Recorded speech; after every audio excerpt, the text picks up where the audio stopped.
રામ રામ ને સીતારામ ડાયરા ને આજ હવાર હવાર માં આપણે જવાનું હતું ઘનશ્યામપુર માપણી કરવા. આપણે નીકળી ગયા આપણું બાઇક લઈને. બાઇક ની ટાંકી જ બોલી કે ભાઈ આજ પેટ્રોલ હે નહીં રેવા દે. અને કીધું પેટ્રોલ નહીં માલતા છે. પછી આપણે કીધું વટમાં કીધું હાલો પેટ્રોલ પંપે.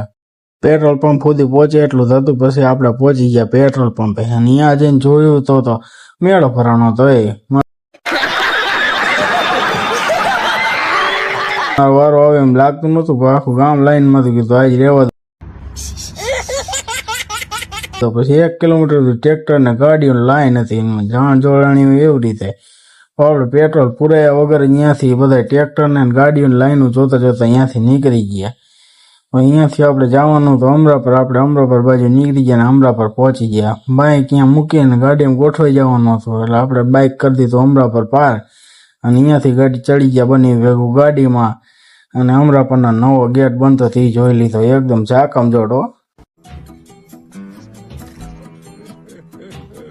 ત્યાંથી આપણે જવાનું તો હળવદ બાજુ. એટલે આપણે હળવદ બાજુ નીકળી ગયા. આગળ જઈને જોયું ત્યાં તો અમરાપરમાં એની રોર યાદ હતા કાકા. પેટ્રોલ પંપ અહીંયા જોયું તો ઠેઠ સુધી લાંબી લાઈન. આમ જોવો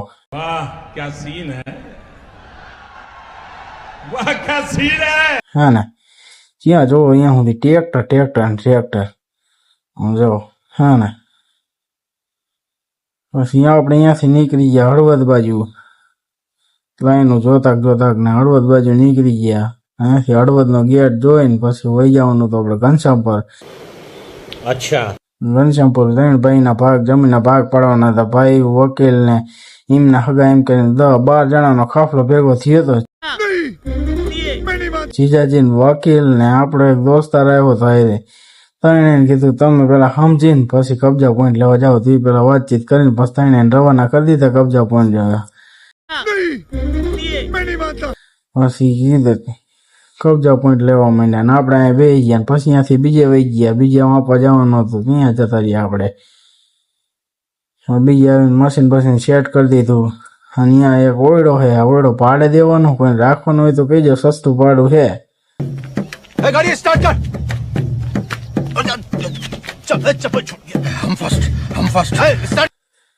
રાખવાનું હોય તો વાત કરજો, આપણે રખાઈ દઈશું. બાકીના 10-12 જણા જો અહીંયા બધું મશીન સેટ કર્યું. અને આ બધા જો અમે બાજુ મોભાઈ હે ને પડારા ઠોકે ઓલા મજૂર વાટે એટલે એને અહીંયા ટીકા કરે. આમ ન વટાય ને આમ કરાય ને આમ કરાય. આમ માપણી કરીને નીકળી ગયા. પાછા ઉતર્યા હળવદ આપણે પહોંચી ગયા. હળવદ થી જોયું તો એ નહીં જમવા જવાનું હતું. એ બાજુ રસ્તામાં જોયું તો અહીંયા ની એ નહીં રોરિયા પેટ્રોલ પંપ ઠેઠ સુધી ટ્રેક્ટર ની લાઈન હોય. એમાં નાય તો નગરી લાઈન જ દેખાય ટ્રેક્ટર ની. આપણે પેટ્રોલ ડીઝલ નો વારો દાવે એમ નહીં. કંટ્રોલ લાઈન હોય જેથી આપણી ગાડી કાઢીને આપણે જવાનું હતું જમવા. જો ડબલા કેટલા પડ્યા છે ને. પછી અહીંયાથી જમીન ચિત્રોડી બાજુ જવાનું હતું. ચિત્રોડી આવી ગયા. અહીંયા આના રાઈટ લાઈન નું નગરી જોવો છે ને કેટલી લાઈનો. માણસ જોવો કેટલું છે ને.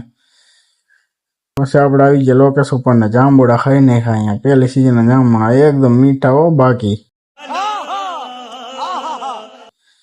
જોઈ લો હે ને જાંબુડા બાંબુડા કમ્પ્લેટ. હવે ખાંબુડા ખાઈને પછી કરી નાખી માપણી ચાલુ. માંડ આપણે હાલવાના. આપણે જો કાફીલો હાલો આવે ને. આપણે આગળ હાલ્યા જતા ને આપણે સરપંચ કહેલા મને લઈ જાઓ ઓલા વ્લોગમાં. કીધું કઈ વાંધો ને તમે રહી જાવ એમ હાલે આવતારો કેમેરામાં આવી ગયા ને. પછી કીધું હાલો ત્યાં હારીઓ આવતો હતો ત્યાં નિશાન બતાવી દીધું. કીધું હવે અહીંયા ઠપ કરી દો એટલે કામ પતે કઈ ગયો ન થાય તમારે. દેખા આપને લાપરવાહી કા નતીજા. કીધું અહીંયા નિશાન દેખાડી દીધું એમને. ભાઈ લોખંડનો કિલ્લો મારી દીધો. હવે આપડી વાંહે જો હે ને આપણે માપણી કરવા આવ્યા અહીં પ્રચાર કરવા એ જ ને સમજે. આપણે નીકળી ગયા ઘર બાજુ. અને જો આપણે લઈ લીધું 300 નું પેટ્રોલ.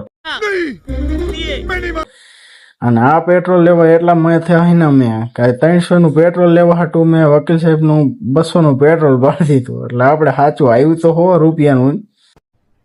અરે કહેના ક્યાં ચાહતે હો. પણ તોય જી આવ્યું એ લઈને નીકળી ગયા આપણે અમરાપર બાજુ. ને અમરાપર થી જવાનું હતું ઘરે. એટલે આપણે નીકળી ગયા ઘર બાજુ.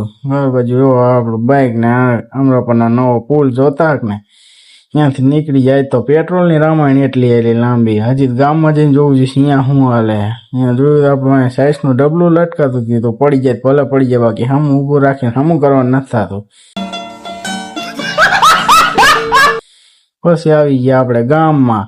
ગામમાં જોયું તો વરીને લાઈનું જ ન ખૂટ્યા. લાઈનો કંટાળી ગયા અમે. કાંઈ નકરા ટ્રેક્ટર જોવો હે ને પડ્યા હે ને 3 દિવસે પેટ્રોલ લેવા હાટું મથું, પણ પેટ્રોલ ના આપતું કોઈ. અમે તો લાઈનું એટલી એમ જોવો. પછી જોઈ લીધું, જોયું ના જોયું પેટ્રોલ પંપે બાઈ જતા મેદાન. ખબર શું થયું માણસ એટલું ભેગું થયું છે ને. જોવો પેટ્રોલ ડીઝલ આગળ બાંધતા હતા. હવે આપણે આગળ જઈને જોયું કે એટલે સુધી લાઈનો ડબલા જોવો કેટલા પડ્યા ને. અમારો અડધા ઉપર ગામ અહીંયા હતું પંપે. આપણે અહીંયા જવાનું હતું ડબલું લઈને. એટલે આપણે ટ્રેક્ટર બેક્ટર જોઈ અને પછી આપણે નીકળી ગયા ઘર બાજુ. અને હવે આપણે ઘરે જઈશું. અહીંથી આપણો વ્લોગ પૂરો. હવે આવજો બધાને રામ રામ. આપણા આગલા વ્લોગની રાહ જોઈજો અને જોઈને લાઈક કમેન્ટ ને શેર કરી દેજો.